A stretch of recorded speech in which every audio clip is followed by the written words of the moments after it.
Good afternoon guys. Ngayon, magluluto ako ng Abi cooking prawns.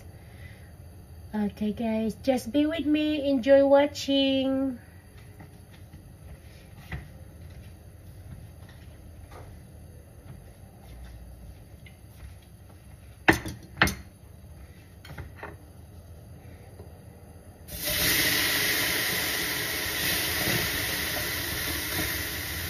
Diced tomato.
Onion o onion.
Mushroom.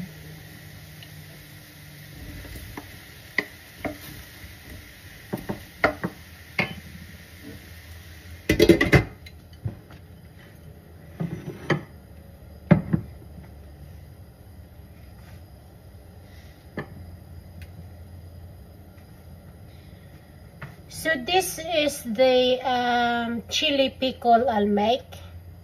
See, I put the sugar. See, the sugar is still there because I got some vinegar. Try, guys. Just try put some sugar and vinegar. The sugar, it doesn't melt. Stay there. It's been this one for 2 days now.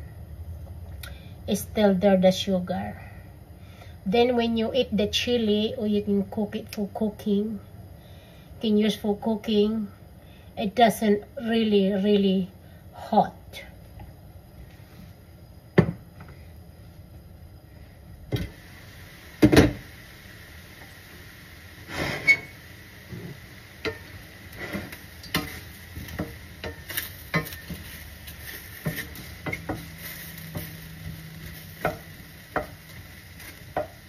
So I might just put a little bit olive oil.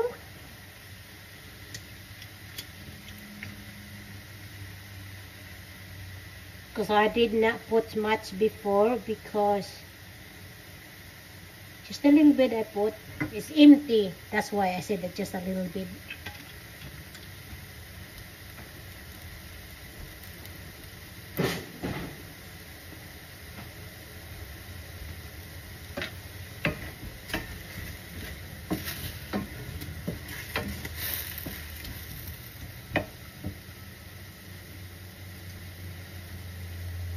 crushed garlic,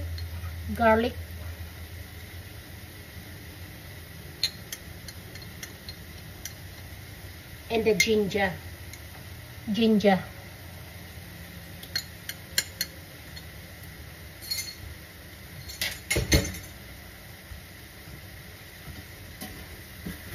Guys, those people don't understand Tagalog, you can use the translation in my videos. Any language in there, in the YouTube. Thank you for watching, guys, for my videos all the time. And even though that I don't do reels anymore, thank you so much. Excuse me. Maraming salamat sa nanonood pa rin sa reels ko kahit minsan lang ako mag-upload. Kasi nagko-concentrate ako ngayon sa YouTube. Pero although, sa mga kaibigan ko na nanonood, mga kaibigan ko sa Reels na nanonood sa YouTube, maraming salamat. At gagawin ko ang lahat para ay mapalo ko rin kayo sa Reels ninyo. Kasi dito sa social media, kailangan tayo magtulungan. Kasi alam naman natin ang kapitbahay natin, kamag-anak natin, ay hindi yan silang magsusuporta sa atin. Iilan lang yan. So ito, niluto ko muna yung mushroom. Yan. So lalagyan ko muna yan siya ng lalagay ko yung chili. So ito yung chili na ginawa ko. So ito ay they have whole already, diga butas-butas already.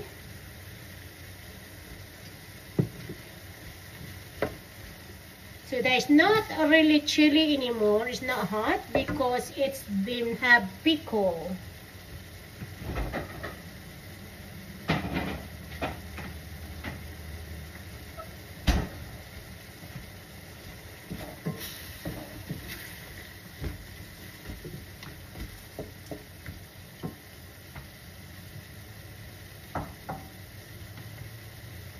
So, ilalagay ko na yung tiger prawns. I bought this one on yesterday.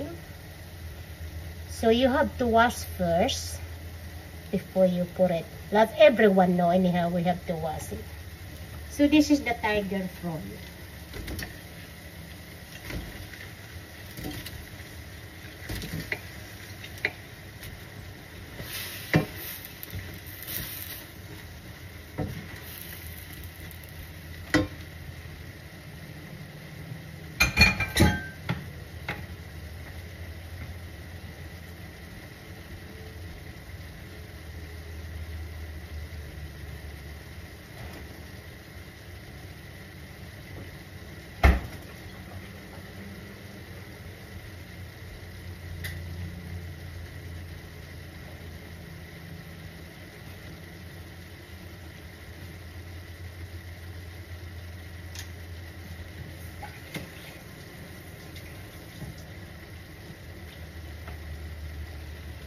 And then the coconut milk.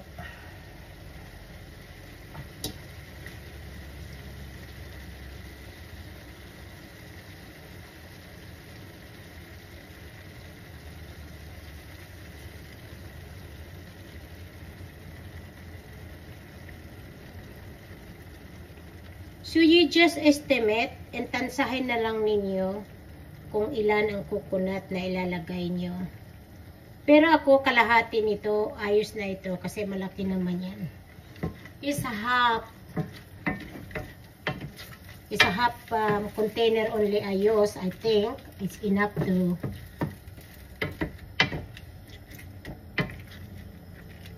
mo. Okay, pwede mo. Mas masarap yung mas maraming coconut. Hindi katulad ng kinain ko sa Filipino chef kahapon na laing daw. Pero nagtipid sila sa coconut. Kaya hindi ko kinain, tinapon ko sa basura. Kasi parang yung ano nila, yung laing nila ay parang ano lang, parang tubig lang ang nilagay, matabang at wala, hindi ko talaga nalasahan yung laing nila.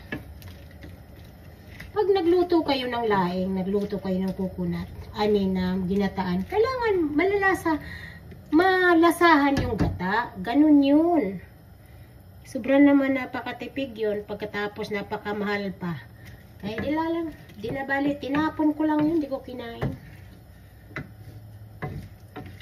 At hindi na ako bibili doon. Kakain pa rin ako, pwede na ako bibili.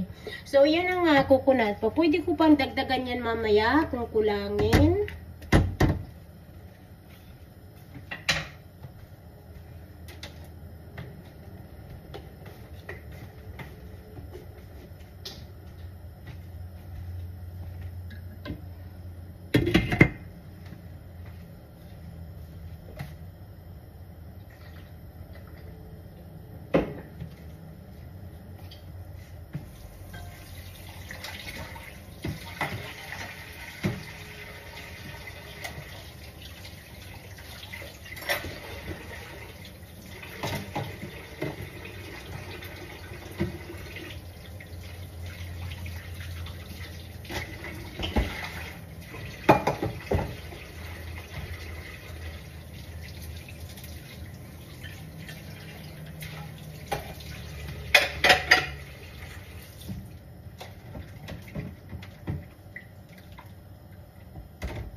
So, habang ako ay nag-aantay, ako'y naghuhugas ng plato.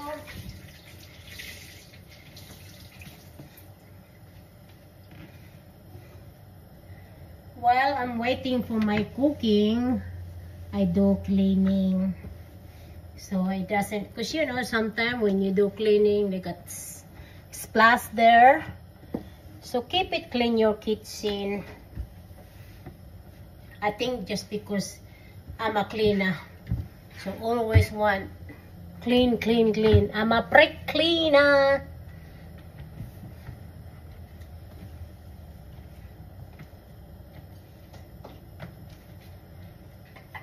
And thank you everyone to those subscribe me. Thank you so much.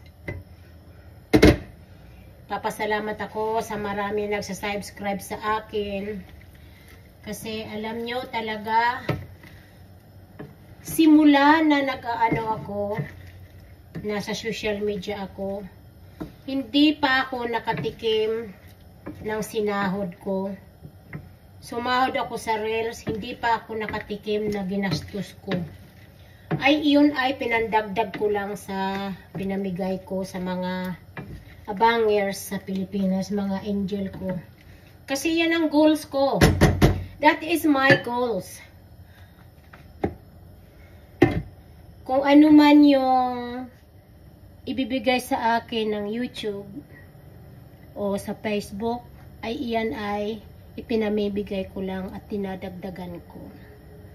Kasi hindi ko naman talagang kailangan ng para sa akin. Para lang naman makadagdag yon sa mga sinasahod ko na ipinamimigay ko sa mga angel ko.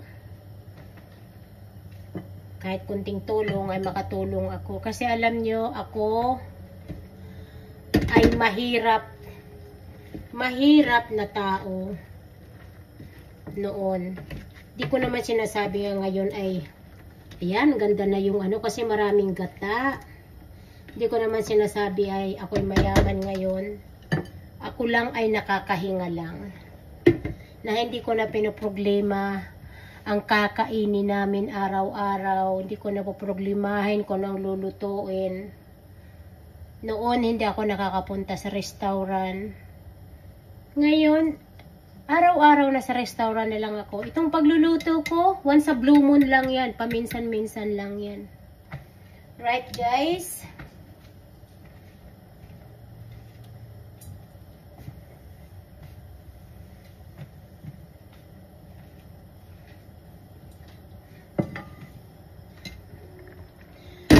So, lalagyan ko ng spring onion. They call it spring onion. At saka nga pala, malinis ang kamay ko ha. Di naman kayo kakain, ako naman ang kakain. At saka nga pala, sa mga ibang tao nang nagme-message sa akin sa personal, welcome kayo. Kaso lang, inuulit ko muli. Huwag kayong mag-message sa akin na kailangan nyo ng tulong. Dahil sa bayaran sa school, ng mga anak ninyo, school uniform o graduation. Ako ay tumutulong. Pero pagpunta ko ng bahay mo, na iba ang pinapalo mo, iba ang sinishare mo, bakit hindi ka na lang humingi doon ng tulong? Sigurado naman ako mayroon dyan magbibigay, hindi lang naman ako ang nagbibigay dyan. Maraming mas mayaman dyan sa akin na magbibigay. Kasi ako, mahirap lang ako. Ang binibigyan ko ay yung taong tumutulong din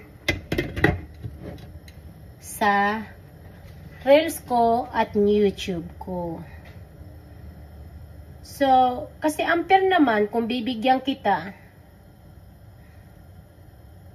sa ang dami kong mga angel. 30,000 plus mga angel ko. Kung bibigyan kita, ay hindi ka nga nagsusuporta sa akin eh. Paano kita bibigyan? Di magagalit naman yung mga angel ko na samantala silang todo suporta sa akin, ay ikaw bigla na lang susulpot sa messenger ko nang hingi ka ng pera, ng tulong. Hindi ko gagawin yun. Kasi to be fair lang ako sa mga angel ko. Ay, sana enjoy kayo sa luto ko. Ayan. Ang sarap. So delicious. Hindi ko pa to nilalagyan ng asin. Mamaya ko nang lagyan ng asin. Kasi, lagay ko muna yung mga gulay bago ko ilagay yung asin.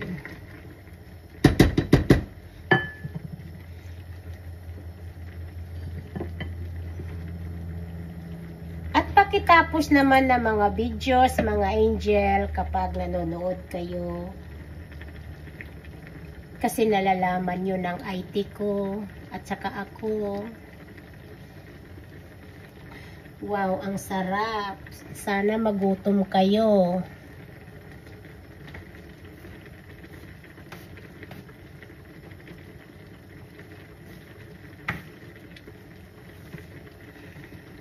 So, ito naman ay Chinese vegetable. Ito ay halo na ito. Ito ay, the kangkong. Kangkong sa Pilipinas, ito sa inyo. Right? This one, kangkong. And then, ito ay, diba, the mostasa. The mostasa is still a Filipino vegetable and the Chinese vegetable. So, I'll just mix it. Pinaghalo ko na yan sila. So, katulad nga ng sabi ko, mamaya ko lalagyan ng gulay. Ng asin. Gulay. Naglalagay ka na nga ng gulay. Roti, ang kulit mo. Nandiyan na nga. May nahulog pa. Malinis yan, guys. Malinis ang ano ko. Pero okay lang yan. Okay lang yan. Kahit marumi. Ako naman ang kakain, hindi kayo. Joke lang. Sana nandito kayo at makakain din kayo. Right? Mamaya ko yan lalagyan ng asin kapag lumiit na siya. Right, guys? Okay. Iwanan ko muna kayo. Dami, oh. Iwanan ko muna kayo. Dito lang ako.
At ito naman ay lulutuin ko para sa anak ko. Kasi dito sa amin, para kaming restaurant. Yan na hindi kakain ng anak ko. Pero ito kakainin niya, sausage. Lintik na ito na kaya pala restaurant na lang kami ng kain. Para kanya-kanya na lang order.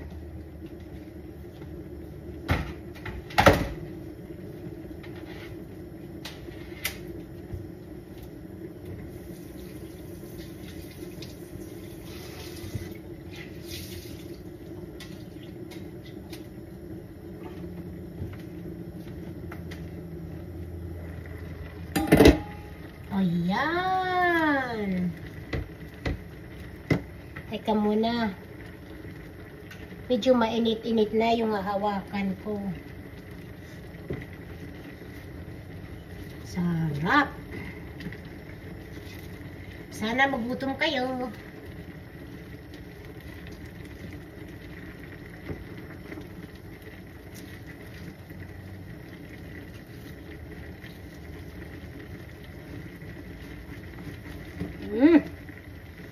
Ayan. Tumalon pa, buhay pa. He's still alive. Look at my prawns. Ooh, yummy.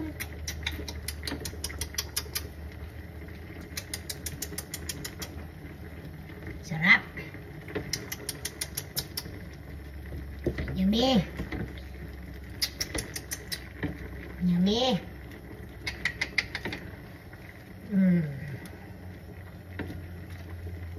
Wow. Woo. Makakain na naman ito ng maraming kanin. Pinabaling maraming kanin. Basta masarap naman. Ngayon, I will put some salt. Hindi ako gumagamit ng MSG, ha? I don't use Bitsin. Gumamit pala ako ng Bitsin nun, pero muntik na ako malason, kaya ayaw ko na. I do not use MSG. So, I'll just use salt. Where are you, salt? There we go. Just the salt.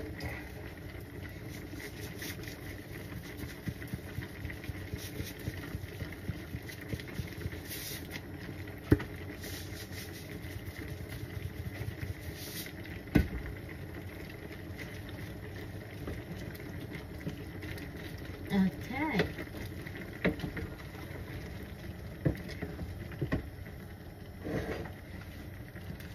Sana magutom kayo mga angel. Oh. Okay lang, malinis yan. Ako naman ang kakain, hindi kayo.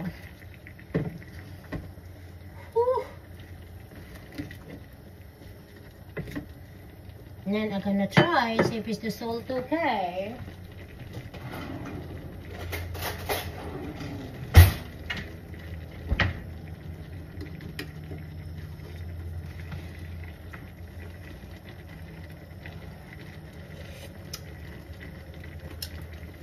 A little bit more salt.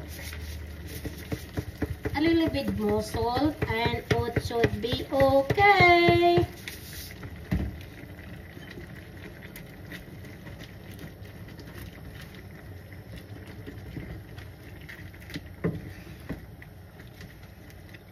Guys, if you see these videos, can you please finish watching and make comment and subscribe me? I need more subscriber. Ayan na.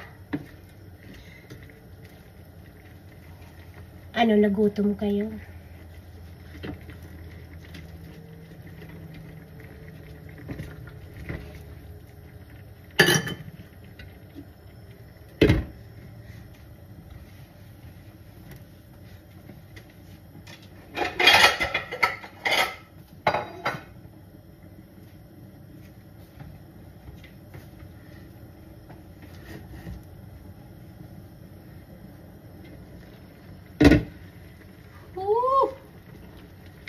Sarap!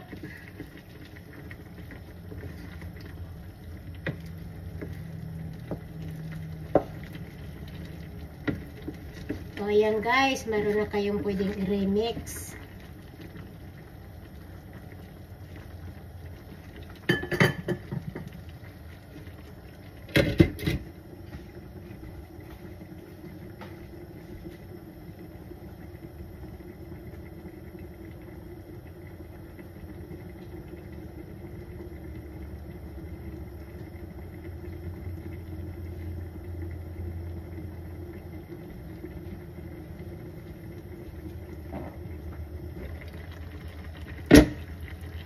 Wow!